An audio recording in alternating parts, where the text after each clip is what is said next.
At altitude, the keynote in modern aerial warfare, higher into the clouds go our fast fighter airplanes, ever higher, breathing through the turbo supercharger, an iron lung built into our ships with American ingenuity and know-how. Here you see a model, cut away to show its insides. Here is the regulator, set by the pilot through a cockpit control. The bellows in this unit compensate automatically for changes in air density during flight at different altitudes by allowing more or less exhaust gas to drive the turbine wheel or to escape through the wastegate.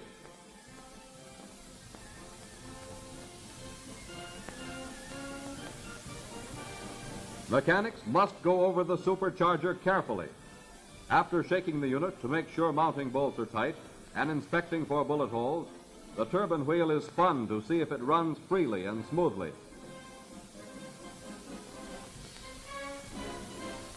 Next, a careful inspection of the buckets, looking for cracks both inside and out, and for elongations beyond the rim. Trouble in this department means removing the whole unit for repair in the shop. A cracked or elongated bucket is a weak one, liable to go and jam the supercharger completely. The mechanic then inspects visually for warpage or cracking in the nozzle diaphragm by sighting between it and the turbine wheel. Also checked at this time is bucket alignment, and if warpage is apparent, the unit should be removed for repair.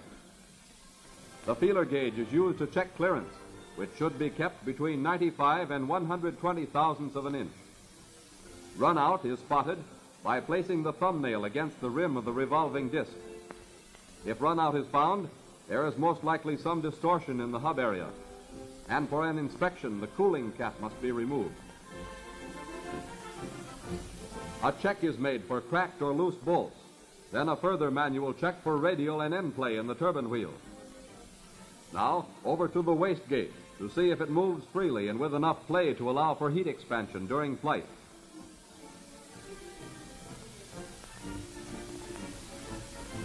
Next, the mechanic checks the supercharger oil supply.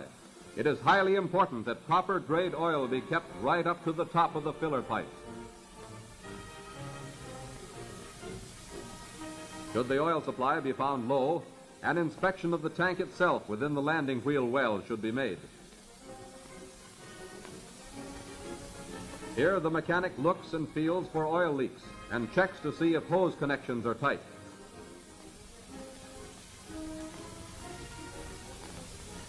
Forward in the wheel well, he inspects the regulator, checks control linkage as well as oil and air lines from the engine.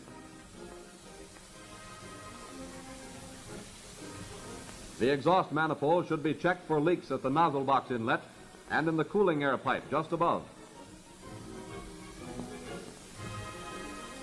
When the cooling cap is replaced, care should be taken to maintain the clearance between it and the turbine wheel at the prescribed minimum of 1/8 of an inch.